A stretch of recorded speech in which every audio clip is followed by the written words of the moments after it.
Volume 3 of the Amani Experience podcast.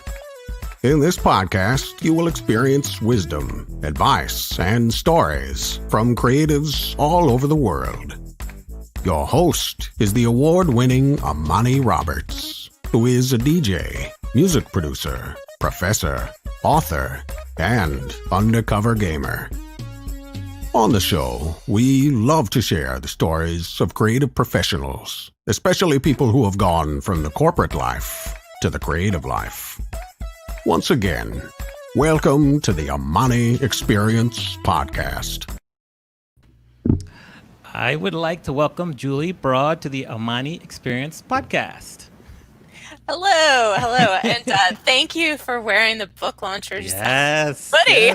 Yes. It's awesome. Yes, I have the apparel there. Plus, I wear it out a lot as it is because I really love it. So, yes, I'm representing. No boring books. No boring books. It's fantastic. I agree. So we do a geographical check-in in terms of where we are when this interview is happening. Right now, I'm in quarantine in Redondo Beach, California, and you are where? I am in Nanaimo, which is on Vancouver Island, Canada. Oh, very nice. I went to Vancouver for the first time in January, so I want to go back. Yes, it's a great place to ride out the coronavirus. After 6 weeks in LA, we were done. We were done. I know, because the plan was the book release comes out April 14th. I line up a podcast interview with you close after so we can share the process and I can talk about how much your company and yourself helped me with the whole process. So we got a little curveball, but we're handling it quite well. So, yes. Where did you grow up? I grew up in Alberta, Canada. Okay, Alberta. Now, I understand that you paid for a year of university through stock trading. Is that correct? You've done research. Tell us about that. Yes, that is true. Although my dad helped me with a lot of the stock trades. But yeah, we started trading stocks he actually started trading early. It was pop bottle money. So my parents owned and ran a motel. And so they collected all the pop cans and bottles from the rooms and they started kind of collecting it. And then in high school and before my dad actually started investing in stocks. And then in high school, we would do it together. So yeah, paid for a year of university with the stock trades there and then had to, student loan the rest. But that's a cool story. I like that story. I also understand you grew up in like a 20-room motel. As a very young person, you were working at the hotel doing different jobs. I grew up in hotels as well. So I'm just imagining some of the things you might have seen kind of growing up in a hotel. Well, tell us about that as well. Some of the stuff when I was young, my dad would actually go around the rooms because there was the oil fields near where this motel was. So there was a lot of guys that worked on the rigs.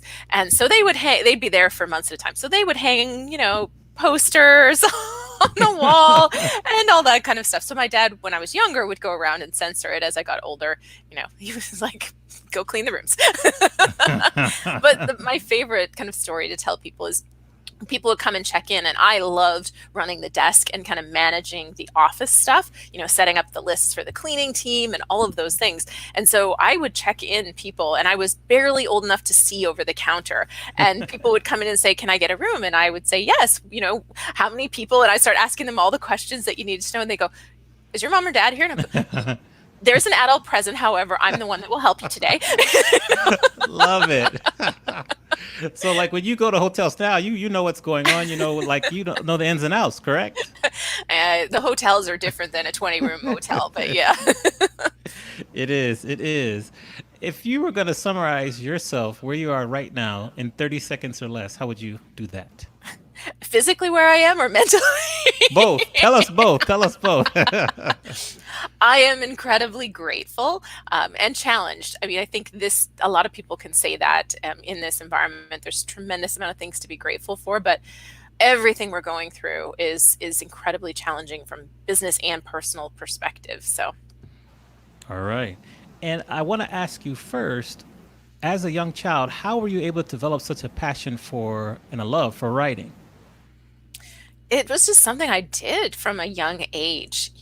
I remember coming home from school and writing stories and short stories, and I loved to write. And I was published, I think age 8 was the first time I started getting stories published in newspapers and things like that. So it was just something that was there. I think with a lot of us, if you think about something that you used to love to do, chances are there's a part of you, if you aren't already doing it again now, there's a part of you yearning to do that again. That thing that nobody ever told you had to do, that thing you just wanted to do more of. So yeah, that was always there. Looking at your history and kind of, I know you a little bit. When I first met you, you've owned and operated several businesses. What do you think is important for creative professionals such as yourself, myself, to succeed in today's business environment? Know who you're serving and how you're serving them. Like, what is the very clear problem you're solving? And the mistake most people make is they're not clear enough on that. And when you know who you're serving so well that you can speak to their problem better than they can speak to their problem, you kind of know the problems they're having when they don't even understand what the problem is. That's when you know you've really nailed it. And I think that a lot of people are afraid to go niche, and it's very rare that you meet a company that's so niche they can't grow. So I think I encourage everyone to really think clearly about that and get, it is not every. Somebody the other day said to me, my book, it's very similar to a business, how you avatar out a book and an audience. And they said, my book is for everybody with a paycheck. I was like, no, everybody with a paycheck does not care about career advancement. Everyone with a paycheck does not care about career growth or, all those things. You got to narrow it down a lot more than that to get specific. And I think that that's a really good starting place. Of course, then you have to be able to market and sell to them. And that's the second most important thing.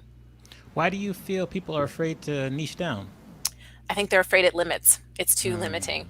And they're afraid of that. And, it's kind of that scarcity thing too. A lot of people always kind of say, you can't tell everybody your secrets because then, they won't work with you. And I actually have the opposite. I tell everybody everything we do at Book Launchers because that's not the person who's going to do it all themselves is not the people that we're working with. And even those people, they still struggle. Right. Because every time you solve a problem, you create a new one.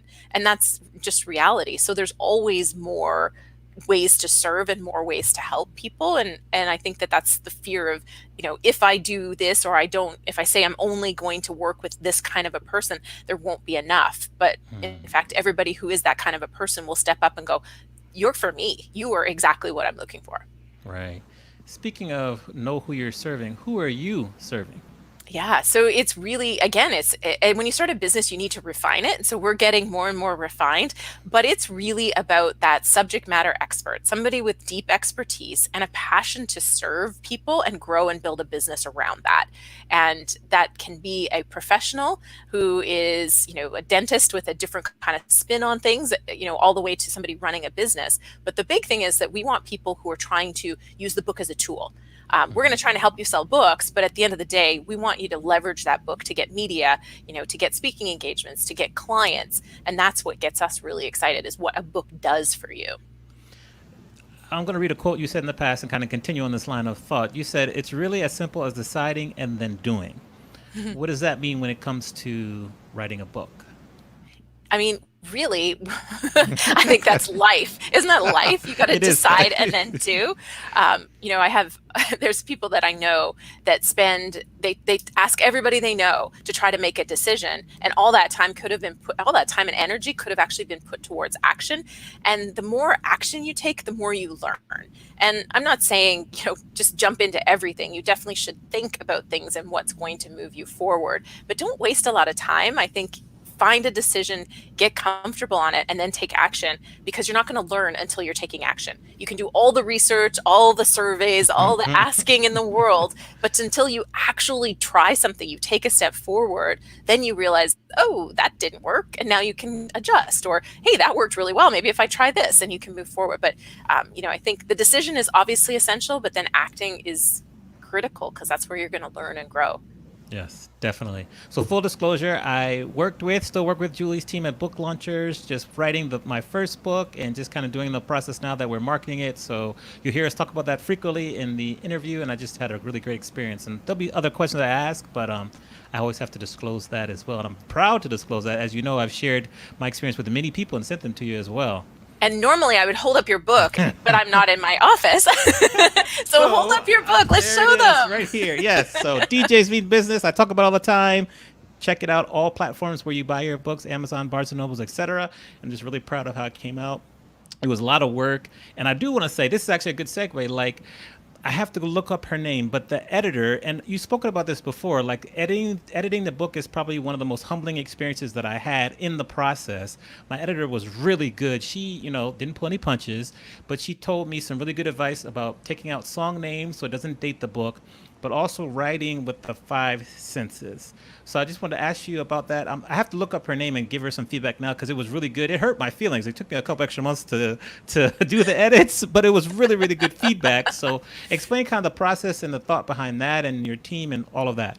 Yeah, for sure. So first of all, like I love your book and it's really cool because it fits with your brand. Like, so one of the things that I think is really important is to get a book that addresses your brand and really speaks to who you are. So when people read your book and then they meet you, it's an obvious connection. So I think you did a really good job of that intersection between creative and corporate, which is a tricky thing to do. So, yeah. I mean, I thought it was a really beautiful concept in how it all came out. So congratulations. A very, very cool book. Yes. I love Thank it. You. Yeah. So the process, I mean, really the editing. So first of all, a lot of people think the writing of the book is the hardest part, and it is definitely a challenge. And anybody who finishes a first draft, should definitely pat themselves on the back. But I actually think the next hardest thing is marketing the book and selling it and staying consistent with that.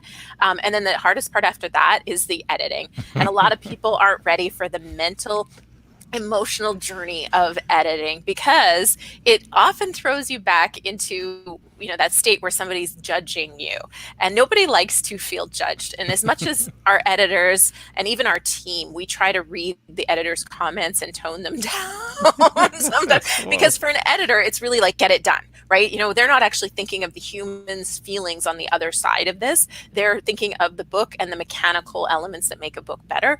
So we really try to coach our team to cheerlead you along the way while making your book better.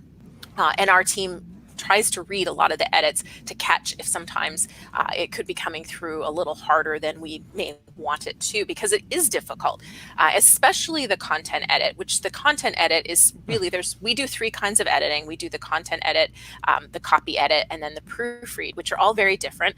And the goal of the content edit is to make sure that you come across as a credible expert.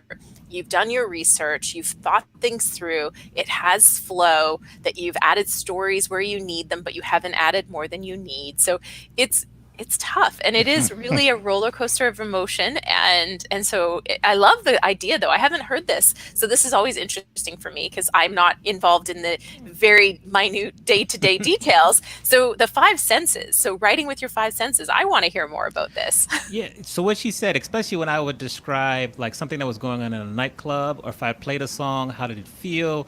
Maybe try to, what was the smell like? What were people's reactions? How did you feel? Like touch, like she said, try to write as often as possible with the five senses, because then people can relate to at least one, two, or three of them, and it'll help the story impact them and kind of resonate with them more.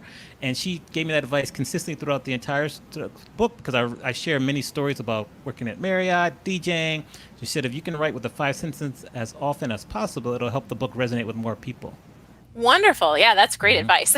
Yeah. I was like, whoa, I never would have thought about that if I was writing it on my own. So, and she was just like, the point she made about taking out some of the song titles that were in the book because it would date the book was genius, because it's right. Like, I don't want to read a book 5 years from now and have these songs that were big now or big then, but not popular then. But we kept in some of the classic songs which travel over different decades. So that was just really, really strong advice too. Ooh, hold on. We're frozen here. Let's see here. We're gonna go here. Let's see here.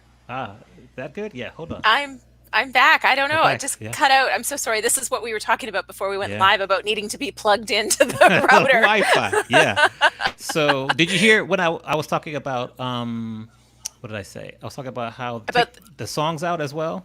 Yeah, you mentioned that. Yeah. Yeah. So that's just, those are two pieces of advice amongst other advice and edits she made, but it definitely helped because the book was much stronger after we went through that, and that was the first edit, the content edit. So Content edit. Yeah. Fantastic. Yeah, I'd have to look to see, of course, because we have multiple people working in every role. Yeah. So I don't know who your content editor was, but that's fantastic. Yeah, I'll look it up and send you her name, but she was good. Yeah. So it's good.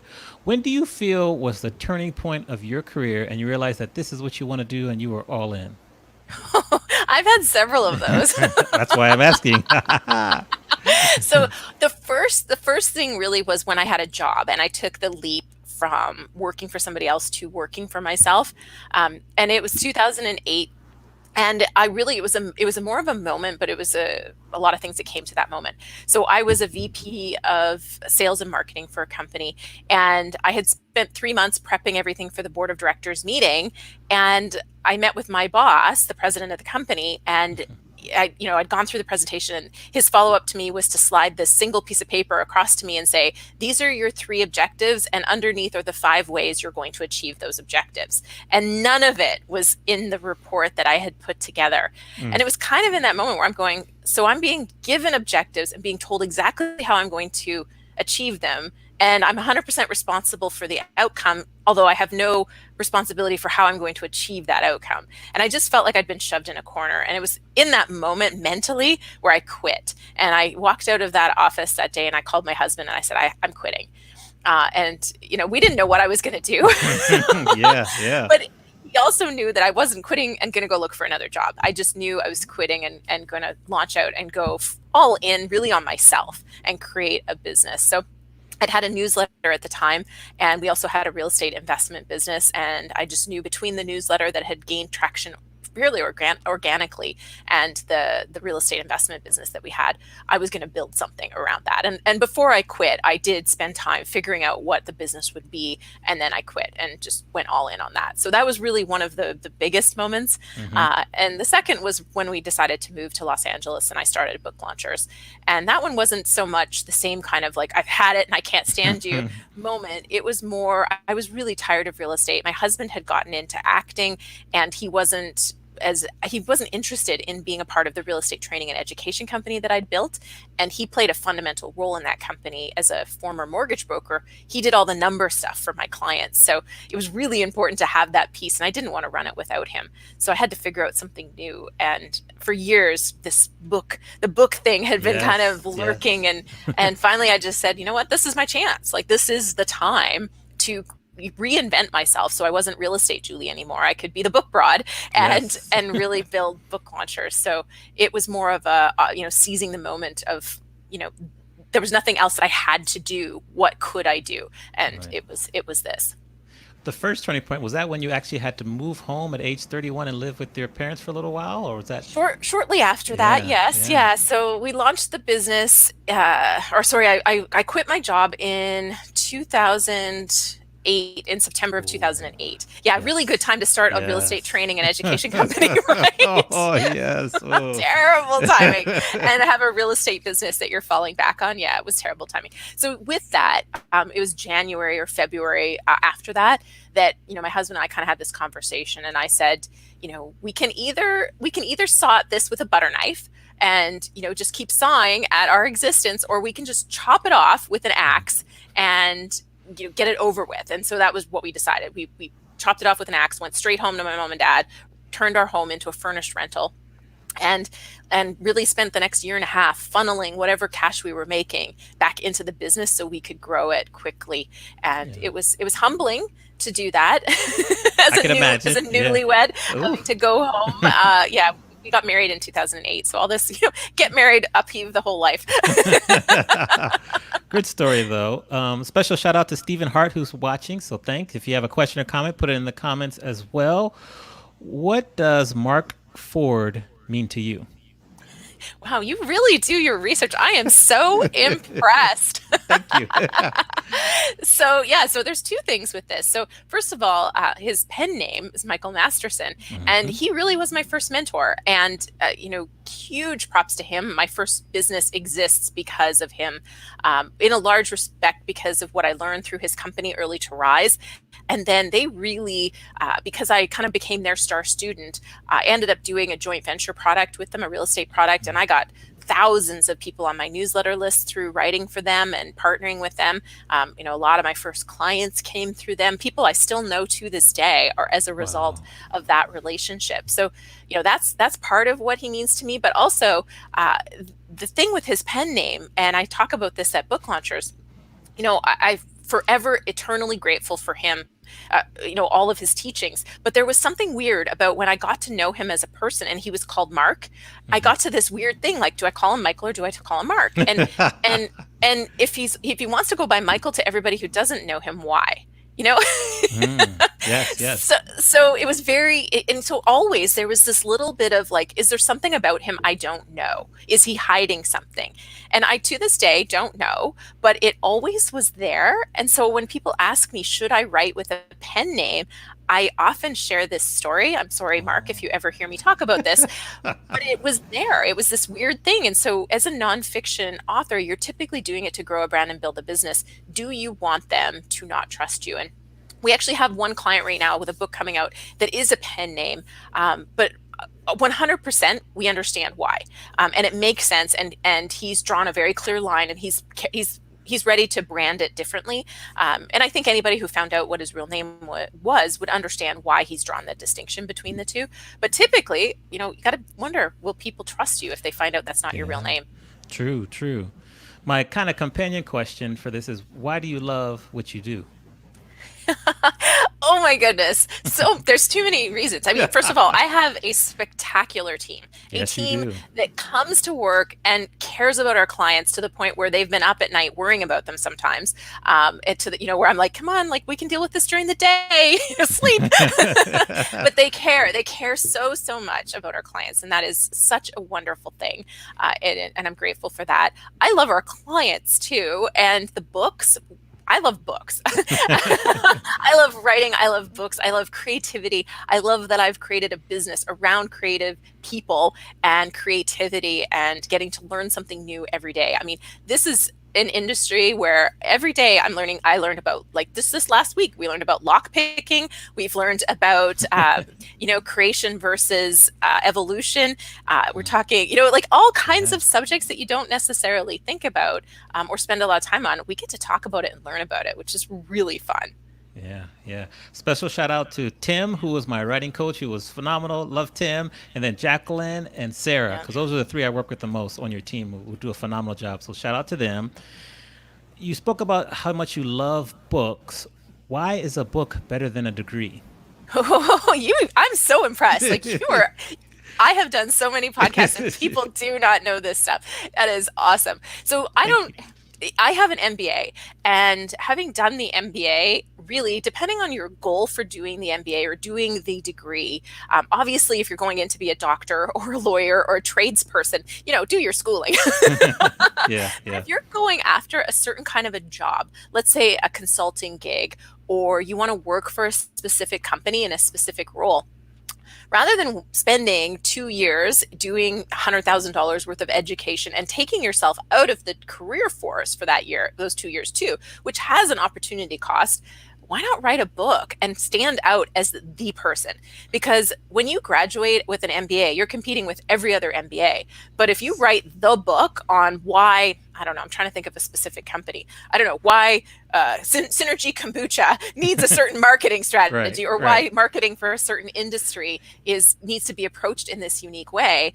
You're going to go to the top of the pile. Maybe you don't get the job, but you're going to stand out, and you will probably get a way cooler job having done it. But I don't know. I haven't done it myself, so I can't say that with certainty, but I can tell you, having hired in corporate and as an entrepreneur, if somebody's written a book on it, I'm going to look at that long before. And this is before I ran a company about writing books, by the way. I thought that, if you've written the book on it, I'm going to pay way closer attention than if you've done an MBA or an advanced degree on the subject. That's such an excellent concept and an interesting concept, because most people view it in reverse, but you're right. And it just adds to the credibility and just opens up more avenues and separates yourself. So it's a smart concept, and I really appreciate your perspective on that. Thank you. What is something that scares you? Oh, goodness. What is something that scares me? Snakes. Yes, I co-sign.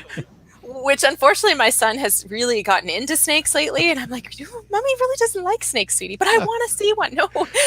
So yeah, genuinely snakes. I guess I don't have a lot of like real like fear, because I tend to go, oh, I'm scared of that, I better go do it. Hey, that's smart. That's good advice. Yeah. So generally speaking, that's how I approach fear, because I think fear actually is a huge opportunity for us. But yes, I do have some, I'm always a little afraid of, loved ones getting sick and dying, and, those kind of fears I think a lot of us have. But a lot of times I look at fear in a different way and go, what is that telling me? Like, is there an opportunity I'm hiding from something? Is there something I don't want to see hiding behind that fear? So I don't really feel like I have a ton of fears. Good. How do you not let fear kind of stop you from doing things? Because many times, whether it be the fear of writing a book or the fear of starting a new business, it just stops people in their tracks. What have you done to really not let that stop you? Fast action taking. Because and it's why I say decide and go. Like, you just decide and then you do, because the fear comes in between. And as soon as you make a decision and then you tell somebody, I'm going to do this, I'm thinking of doing this, I'd like to do this, that just opens the door to other people's terrible ideas and terrible opinions. Yeah.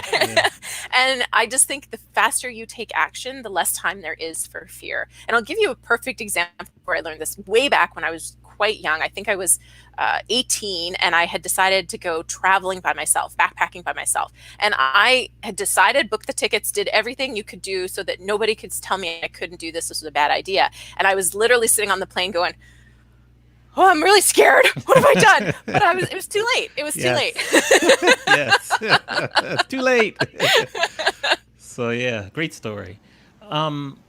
When I first met you, we were at a happy hour with Jessica Rhodes from Interview Connections. That's where we first met. We were over there in Santa Monica. And then I saw you again at Podcast Movement. We were in Philadelphia, and you had a booth. And it was funny there because I was in a breakout with someone else who was talking about writing a book. And it was in that conference where I decided I was going to write my book, but I wasn't sure how. There were other people. So I tell you that story to also ask you this question, kind of the book. Uh-oh. Let's see here. We lose her a little bit. Internet.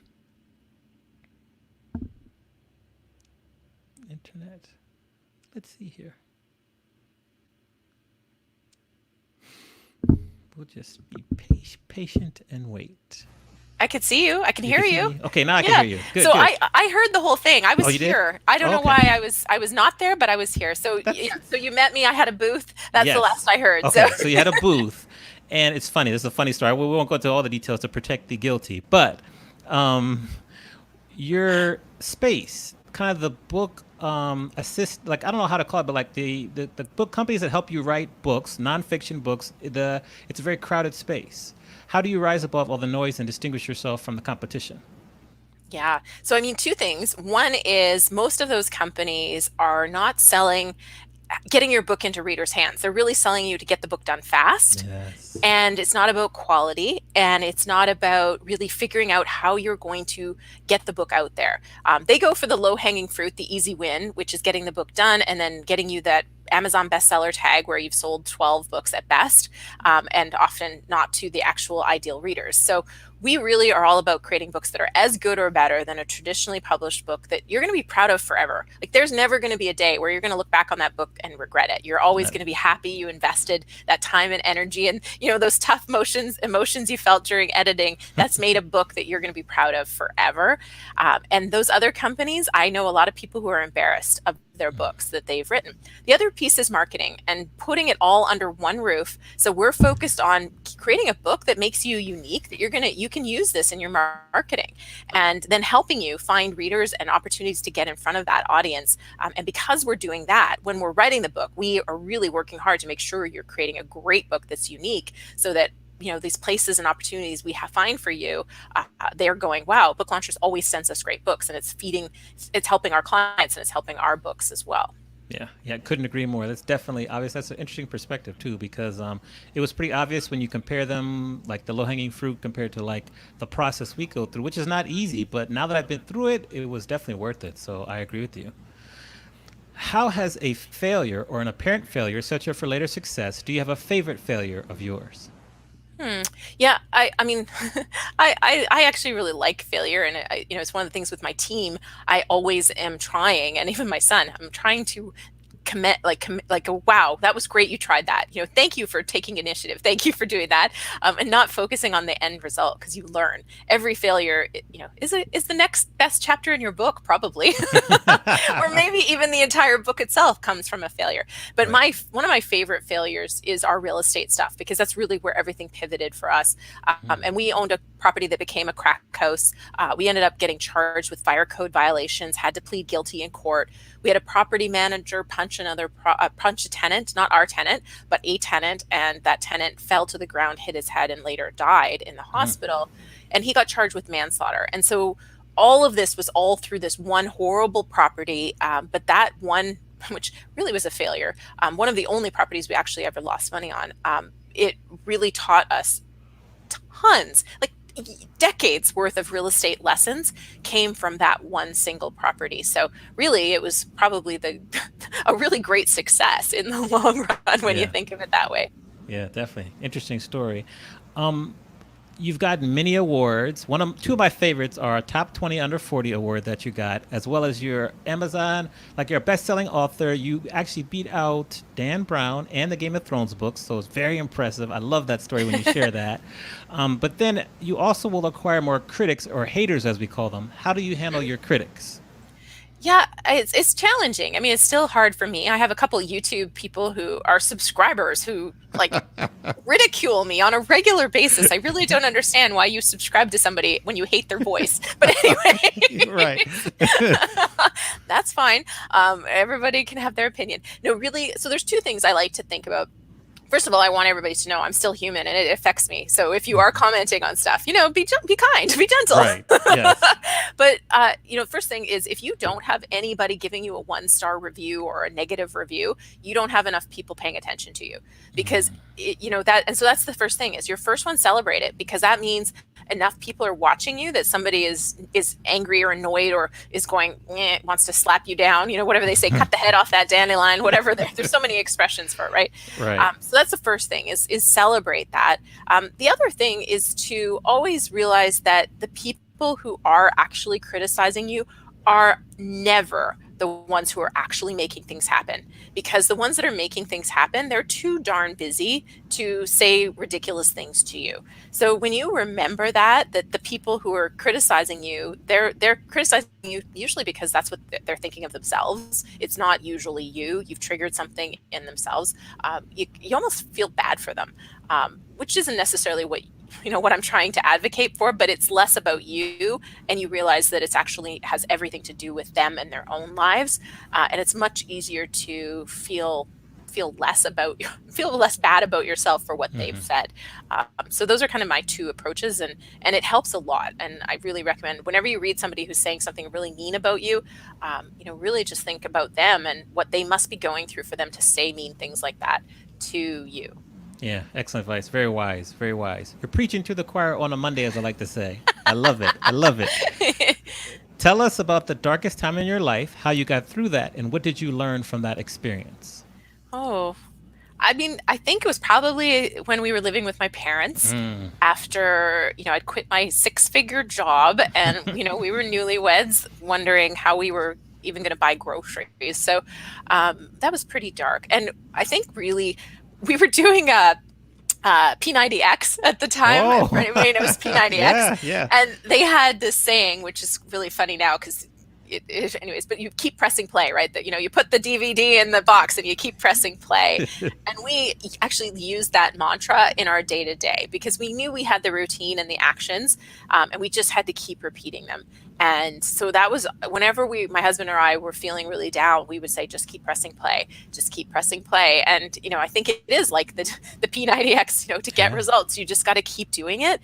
When you don't feel like it, just do it, all of those kind of things. And that got us through.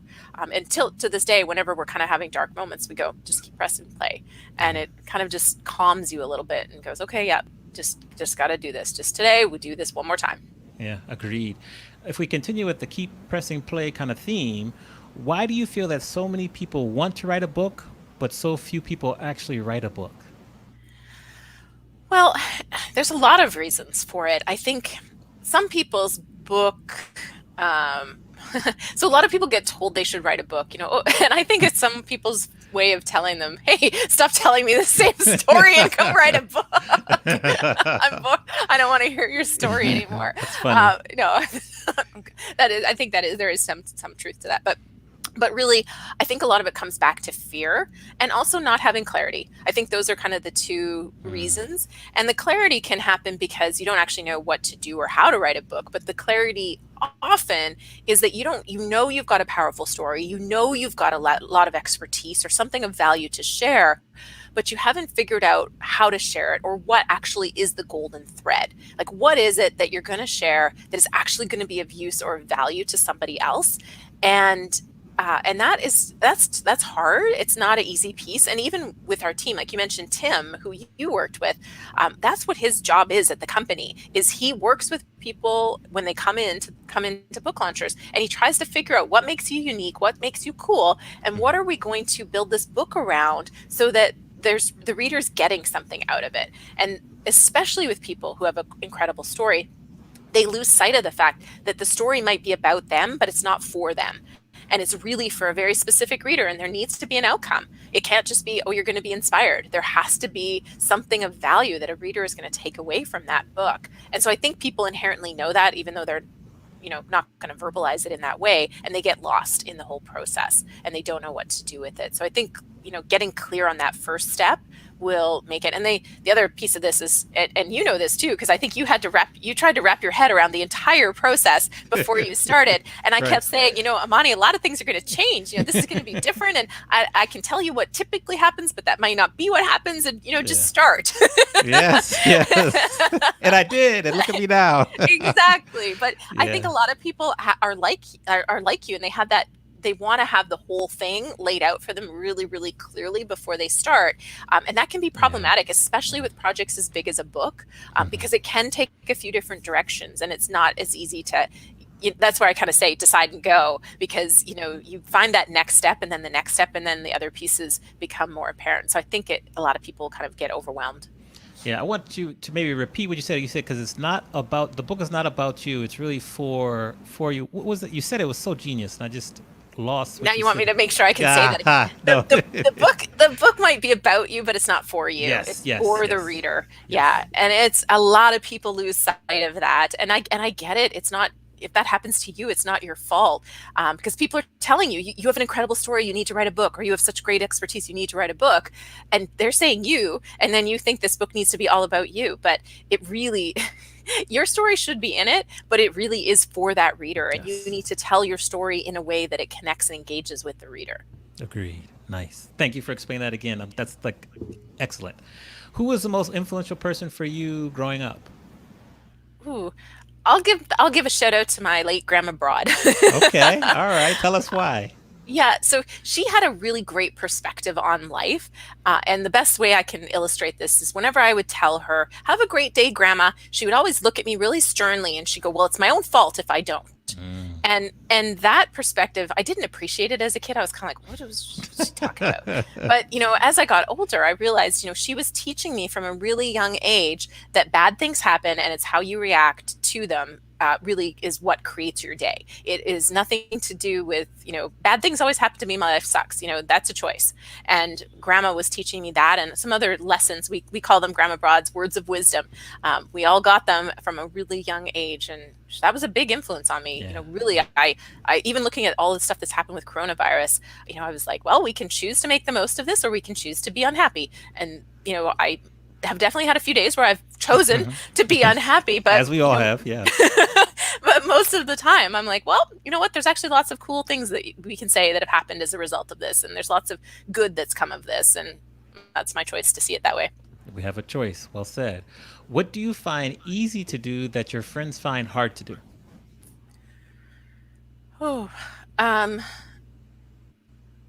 I mean, none of my friends run a business. and, and I don't know if I find it easy, but I find like it's the only thing I can do. It's the only choice that I feel is right for me. So that's one thing. But words come fairly easily to me now, although I've put tons and tons of hours to them. I've taken all kinds of copywriting courses. I've spent hundreds of hours writing, like long before I ever started Book Launchers. I put lots and lots of hours to it, but it's fun on our, we brainstorm client titles and client table of contents and things like that behind the scenes. That's something we do for everybody. And I often find that, somebody puts up a title and I'm like, boom, and I've got, I can brainstorm really fast, whereas other people on the team struggle to come up with any ideas. So, I think that's something that comes more naturally to me. Although, again, I think it's just because I've worked on it so much. Yeah. What advice would you give someone who's maybe struggling with coming up with like a writing process? Like they have a lot of words inside of them, but they can't sit down and write. What advice you give like newer writers to really develop a routine that will help them succeed and get through it? Yeah, so the first thing, I mean, if you don't mind me sharing that we have a download on the 7 steps, because I think one of the things is people start writing before they're actually ready to write. And that makes it really hard. So if you go to booklaunchers.com/7, the number 7 steps, you can download a process for planning out a nonfiction book. Everything we do is nonfiction. But that, I think step 6 is actually where we start writing a book. So it'll help you create the plan for what you're actually going to be writing. And then the next thing is generally, I think it's best to plan to write at the same time every day, or when you write, to kind of train yourself that this is writing time. And then the other thing that I recommend is when you're done writing for the day, set it up so you've got a prompt for the next day, so you don't have to reread what you've written. A lot of people go back and they spend they've got 45 minutes allocated to write, and they spend 30 of them rereading what they wrote the last time and judging themselves and editing and all that stuff. Whereas if you just set up a prompt, you sit down and you just start writing there, and you get way more done in 45 minutes than normal. So yeah, there's more than one tip for you. Yeah, that's a great tip. The prompt is an excellent idea. I think I use that myself, so that's good. What about if people are in the middle of writing and then they get stuck and they get kind of burned out? How do you get them back into the groove? Usually they've lost sight of their reader.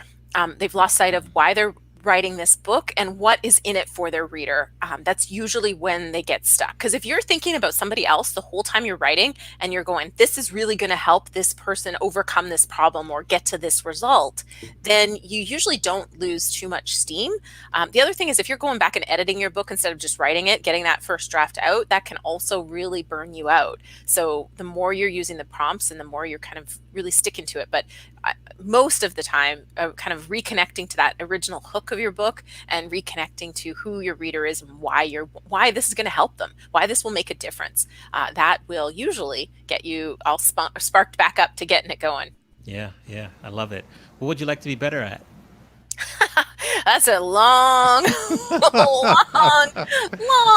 list.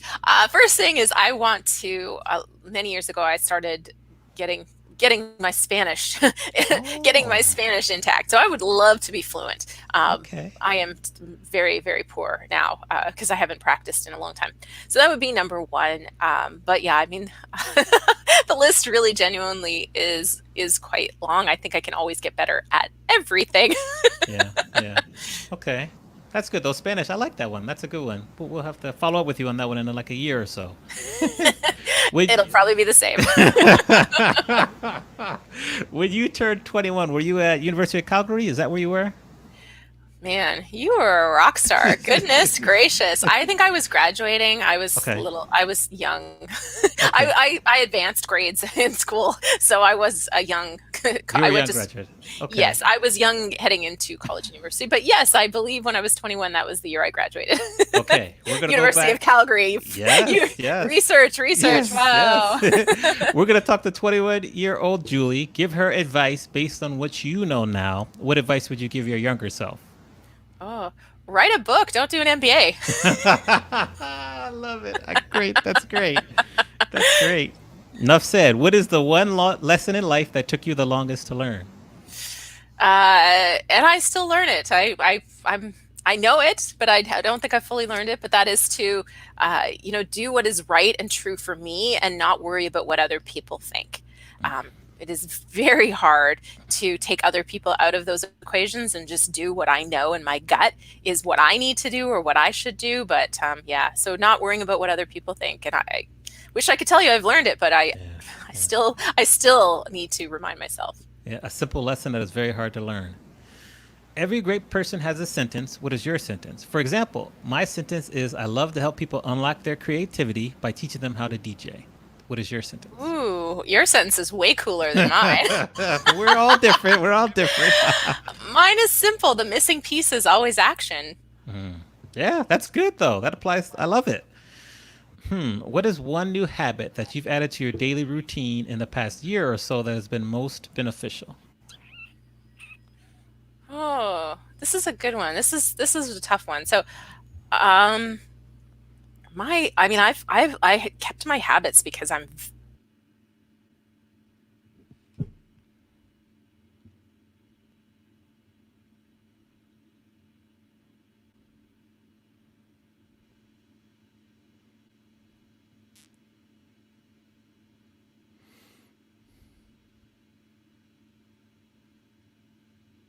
So the one lesson I'm learning is that I need to get hardwired into a router. Toot sweet. Yes. StreamYard and Wi-Fi not hardwired is right.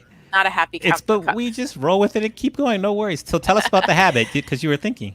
Yeah, and I still don't really have a great answer. I think the one thing I've focused on more is drinking more water, like throughout the day. That is something I've put more conscious intent towards. But I have a very buttoned up routine that I have stuck to because it works. I'm productive, I'm happy, I'm fulfilled with the routine that I've got. So I haven't changed that up too much, but I am trying to drink more water in the afternoons. So okay, all right. As you can probably imagine, we love books on the show. So if there was 1, 2, or 3 books you feel people should stop what they're doing right now and start to read them immediately, what books come to mind? Well, I don't know. If you're writing your book, just keep writing your book. Don't stop to read somebody else's.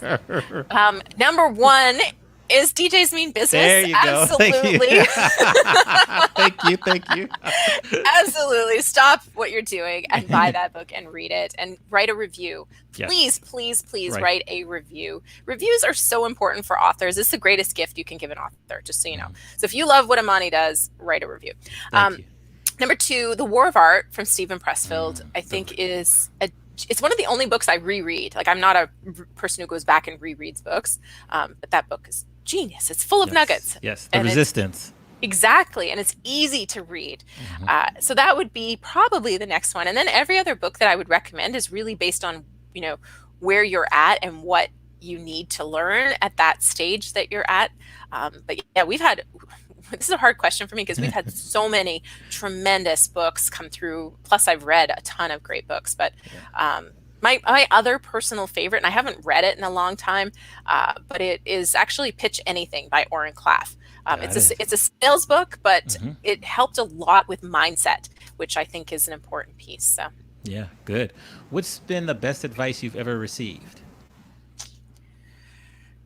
I'm gonna have to go back to my grandma Broad. I really think that the choice. I think a lot of us feel like things happen to us and that we are helpless. And I think that you're never helpless because you always have the choice of how you react and how you're kind of handling or filtering what it is that's going on. So, I think that is incredible advice and powerful for all of us to just do more with what we're given, because I know a lot of people have real challenges, but I still think you can decide. And I meet people like that all the time. That's another cool thing about book launchers, is meeting the people who have had, feels like every bad scenario possible happened to them, and they still choose to find good in those scenarios and then find a way to help people with what they've learned. So, yeah.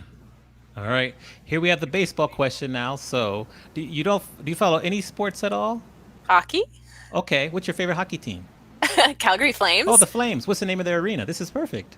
Oh, goodness. I think they've changed it. It used to be the Saddle Dome. That's right. Yeah. Okay. So let's say you're going. So Julia's walking into the Saddle Dome. They're announcing you're coming to the rink, in the middle of the rink, to make a speech. What song is playing as you walk out on the rink? Oh, man. That is so hard. I got asked this when I was speaking at VidFest. just recently, and I didn't have a song. I blanked because the first one that comes to mind every time somebody says this is Highway to Hell. Oh, we can put that on if you want. I don't know why, but that is the first song that comes to mind whenever, and then followed immediately by Back in Black. Okay, yeah. So you can see where my mind goes. Yes, so there you go. So that's Cool. not an uplifting song, though. It works. It's your song. I want to show people just really quickly kind of your thought process and how fast and how accurate you are at helping people through a process. So I have a book idea. I'm going to share it with you, and I want to just see you to show people how you kind of react to the idea and your questions you ask, because it's brilliant. It helps you get focused very quickly, and I'm just a fan of your process. So no pressure. Okay. No, you trust me. This is easy. So book number 2 is that when you look at like the 50s, 60s, 70s, 80s, and almost to the end of the 90s, there was a plethora of urban R&B groups. Like you think of like the Four Tops, Temptations, Boys to Men, Jodeci, female groups like SWV, Diana Ross and the Supremes. When you look at music nowadays, there are none. They're gone. They're non-existent. So my goal is to write a book explaining what happened and what I predict will happen in the future. What are your thoughts? Yeah, so first question that comes to my mind is, who are you reaching with this book? Future musicians that want to be in a band, like a group, an R&B band. That's my core market, I would say, right there. And so what's the value that they're going to take away when they read this book? They'll understand the history, they'll understand what went wrong with the groups and how they can use those lessons that went wrong to improve themselves so that they don't fall into the same traps as they go about and organize and have their group. Right. So ultimately, you're trying to help them create a band successfully in the current market using the lessons from the past. Yes. Okay, awesome. And so where are those people hanging out right now? Like, how do you find people that are looking to create a band? You'll find them with like various music conferences like ASCAP, BMI. You'll find them on like the SoundCloud when they put up their music. You'll find them in like colleges and universities. Like they have the fledgling bands as well, but they just haven't really gotten off the ground. So I think you'd find them at the conferences, college and universities, and maybe I would say major city bars or performing venues. Okay, cool. You've already done work on this. Because this is way more dialed in than it's typical. So anyways. Right. But it's thanks to the process I went through before. It's all what I've learned from you. It's awesome. It's a good thing, but it's just like nobody, just in case you're watching this thinking, I don't know nobody has the answers this dialed in when I first asked these questions. Right. So the next part is what's your goal for the book? Like what are you trying to achieve in writing this book? I want to really help people so that they can still have bands that are successful and not get lost with the music kind of industry, how it goes. I would love for this to be also one of maybe a textbook for music programs across the country or the world, so they can use this as a teaching tool as well. Cool. Are you planning on creating workshops or anything kind of around it? Yeah. Yeah, definitely a course. Well, yeah, Cool. A course for sure.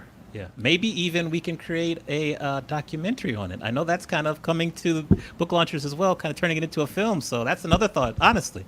Yeah, no, it actually would be a very cool, and you could even do a series, like it could even be a reality show where they start following a variety of people looking into creating a band, that kind of thing.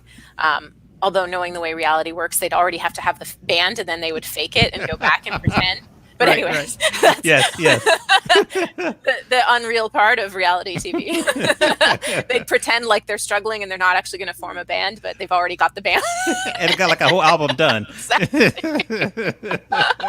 Anyway, yeah, no, that's great. Like you said, these answers are clearly you've dialed in quite well already. So if somebody's asking you what the hook of your book is, since you've already kind of dove into this, what are you saying your hook is? I would say maybe you can help me with this, like what happened then and what's going to happen now kind of would be the hook. That's what I think about at first. I hadn't really thought about that yet, though. Yeah, so the hook, and just for the people watching, so the hook is really, it helps the reader kind of instantly know this book is for them and what they're going to get out of it. So we're looking for a statement that really clearly says almost what we already said. So we're looking at, this book is for new people looking at creating a 4-person. Would it be for a 4-person band specifically, Like or two or more Okay. people? So just a band. Yeah. 'Cause, a band, 2 or more would make a band, right? Is that kind of okay? Pretty much, yeah. not a music person. That's the highway to hell. Like I have no diversity and can't name anybody other than something I listened to 30 years ago. But so we're really looking for, to make it stand out. So this is how to build a band as iconic as the bands of the 70s, 80s, and 90s, and have it last into the 20s, 30s, and 40s of the future kind of thing. Yeah. So something like that, because now that speaks to, okay, this is for the band. This is like, I want to not just create a band, I want them to be a band that people know and remember, and I want it to not be a one-hit wonder. I want it to last into the future. So I'm extrapolating, that may not be the exact hook, but that's what we're going for. So you've got a very, very clear benefit, and it screams who this is for, and takes out your perspective of this is the history, and this is how we're going to apply it to the future. Got it. There you go. That's a quick look at the process. Love it. You're doing awesome. Way to go. Thank you. I'm like, wait a minute. Like, he's not getting stumped up on any of these questions. Because I learned from you. So I'm appreciative. Tell everyone how they can find you. I'll definitely link to the checklist that you mentioned before, but tell everyone how they can find you online. Where do you live on the social media world? Yeah, the best place to find me hanging out is booklaunchers.tv, which is our YouTube channel. That's where I actually hang out and comment, and you won't go unnoticed on YouTube. But of course, our website's the next best place, booklaunchers.com. You can connect with us there and sign up for our newsletter, which goes out every 2 weeks, which I highly recommend. Yeah. Awesome. Well, before I ask you a final question, I first want to say thank you very much for helping me through this process. It's been life-changing, as I imagined it would be, but I'm so happy that I was able to sit down and meet you, and we talked, and we were able to work together. I'm so appreciative. The final product I'm very proud of. I can't wait to do more, and I always encourage people, like I send people to you regularly that are interested in writing a book, because I think if you're interested and you take action, like you said, it can be very beneficial. So just thanks for all you do. We ask our guests to give any last minute words of wisdom or advice. So I'll say thank you again and allow you to take us home. Yeah, well, thank you so much for having me. I really, really appreciate it. It's my honor. And I think we'll take with the theme is decide and go do. Yes. All right. Thank you. Hold on one moment here. Yeah.